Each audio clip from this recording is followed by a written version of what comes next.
lot of years of struggles here. Now we're in a back-to-back. Talk about that. Yeah, I guess we proved it wasn't a fluke last year. Yeah, it's weird. Like we couldn't get a title for 15 years, and then knocked down the door 2 years in a row. Haven't lost here in 3 years because got sick a couple years ago. So it's been Indian Wells have been good to us recently. Just kind of really focused in on playing well here. I tried to really peak for this one. This feels like it's the most important Mass Series for us, being kind of a hometown tournament. So I don't know if we've had a point to prove or what, but we just played really well all week, and feels really good to get a title. Well, all the top players, Federer, Nadal, Djokovic, all in with some other strong singles players. A lot of talk about double specialists not really being up to speed. Was there a lot of talk or just one mouth? It's just one. I think it's just one person's talk, but unfortunately, he's got a pretty big platform to speak off of. So yeah, those comments are still swirling around, but it's nice to see the doubles guys playing well. It's nice to see the health of doubles. The atmosphere and the crowds were, off the charts this week, and playing packed houses over on court 2, and these blockbuster matchups between seasoned double specialists with sharp volleys versus the ball striking of the singles players, I think has really taken well with the fans, and feels like here in Indian Wells they were really appreciating it, and it made us feel good. If I could ask one more. You guys were really helped early in your career, famously by a Davis Cup player. Then Agassi early in your pro career helped you. There have been a lot of kids here this week, I think with the Team Bryan kids, and I came here to. What does that mean to you, and does that encourage you actually on court? Just talk about that. Yeah, I mean, when you see those little kids dressed head to toe in tennis clothes, it kind of takes you back, 25 years to when we were here for the first time, watching the likes of Andre Agassi and, wide-eyed, and when we fell in love with the game was here in Indian Wells. So, yeah, we try to sign every autograph, try to make an impression on every kid we come in contact with. Hopefully they leave saying, wow, we met the Bryan brothers, maybe they become doubles players, or maybe they just, make their high school team. But if we're doing anything to put rackets in kids' hands, we feel good about that. So that's the future. Is that what you're saying? Yeah, I mean that is one of the big reasons why we're on the tour is to help inspire the next generation. Our dad instilled that in us, and we're working hard with our foundation. And even when we retire, we'll have more time to do big things with kids. Just on the topic of Mac, one, have you all approached and spoken to him about it? And two, when you got to play him and Pat in New York at the BNP Paribas Showdown, like extra motivation there? Yeah, I mean we've spoken to him a few times about it.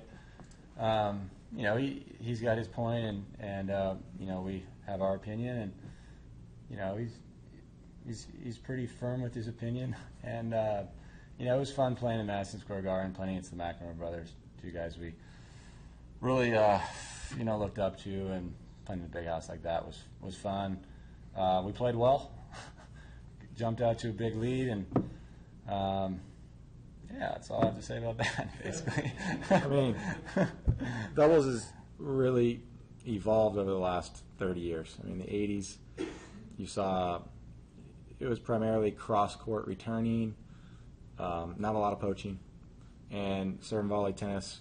There was serve and volley tennis in singles, and you basically took your singles game into the doubles, and it flowed right in, and you didn't have to change strategies. And in the 90s with the Woodies, you saw the more poaching and a little more I formation, and now you have this big serving, big returns, guys on top of the net, all sorts of strategy.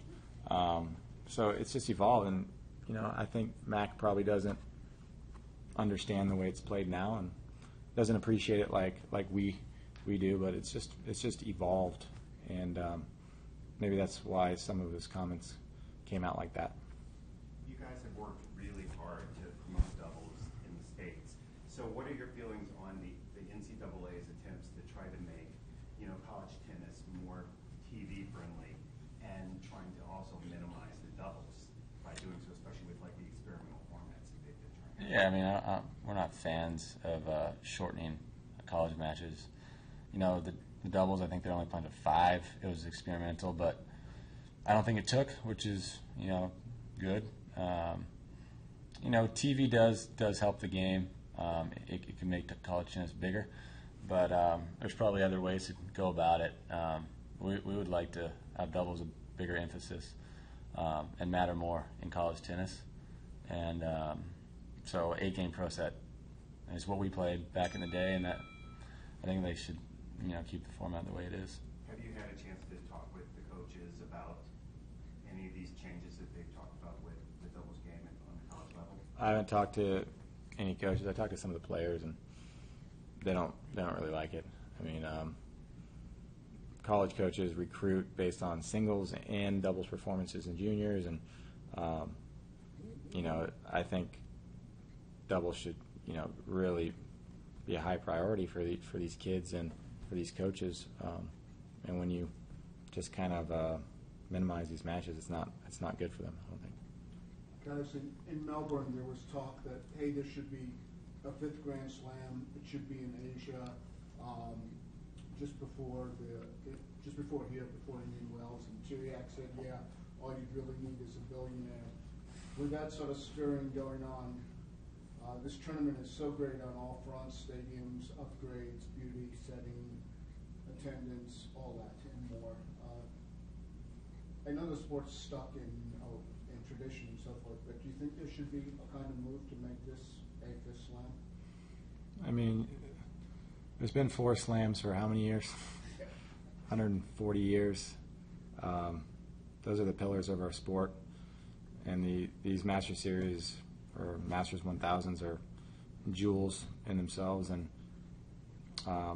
they're being upgraded every year, and the prize money is getting better, the tennis is getting better, and the attendance is getting better, and I don't think there's any reason to slide one of these over to Grand Slam level. They're very prestigious events, and as you see out there on the court, players are trying their butts off to win them. There's no tanking going on in Master Series, so these are very important tournaments for the players. I don't see a reason why you need to slide one over and make it a. So I'll take that as a no. Moving on from there. Yeah.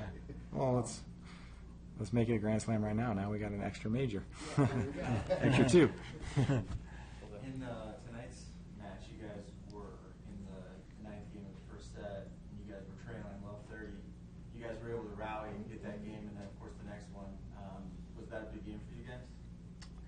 Yeah, I mean, we were up an early break. They broke back. It was kind of hanging there in the 9th game. The momentum could have easily shifted in their favor. They get another break. They get the first set, and, they could have run away with it. But I think Bob was serving that game. We were playing kind of unconventional Bryan Brothers tennis. We were playing a lot of I formation, trying to throw different looks at them. I think that kind of helped us get across the finish line. They're great returners. Peya's been really hot lately, so that game was big, and just a couple points here and there, but it was hotly contested, and I thought they're a clear-cut number 2 team in the world. Every time we play them, it's a battle, and luckily we've come out on top the last 3 times. One last question on tonight's match. Were you more surprised or relieved that you didn't have to go into a championship tiebreak? More relieved. It's always a relief to stay out of that super tiebreaker. Even though we've been number 1 in the world over all these years, we're still a 500 team in those breakers. I mean, for us, it's a coin flip. So you want to stay out of them as much as you can. Yeah. So that's we're always telling each other, 15 more minutes. Let's sprint to the finish line. Let's don't let up. keep the foot on the gas. We're, there's all these analogies, but we're always pushing each other for the intensity, so we don't have to go in that break. Yeah, you can never relax. Relief. Yeah. Relief. You got to finish these things off in 2. Right. You guys have achieved pretty much everything there is to win in tennis, but as far as the Masters level events are concerned, there's still the Golden Masters. Is that something like that would be an aim to have your name again at least once on every one of the Masters 1000s? Well, we've actually, in our mind, we've won all the 9 Masters series. We can't, if a city moves or a tournament moves to a different city, I mean, we can't just keep winning in every city. So we've won the 9 Masters series. I know Shanghai's been moved, but if you look that used to be Madrid, and we won that 2 or 3 times. I know Hamburg. Hamburg was moved now to Madrid, or whatever. We've won them all. Go talk to Sharko. You can actually go look in the Shanghai Past Champions book. We're actually in the book. Are we? Are you? I wrote it. So No, but how many years does it go back? 5.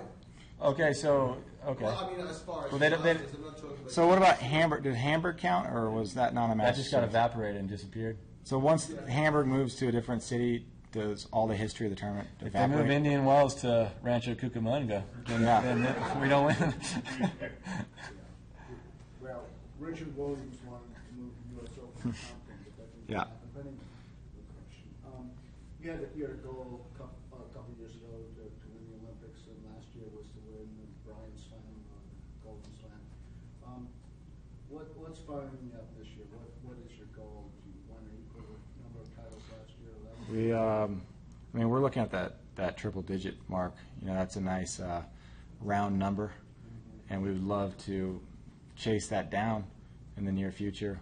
Hopefully we get there this year. If we do, then it means we've had a pretty good year. 95.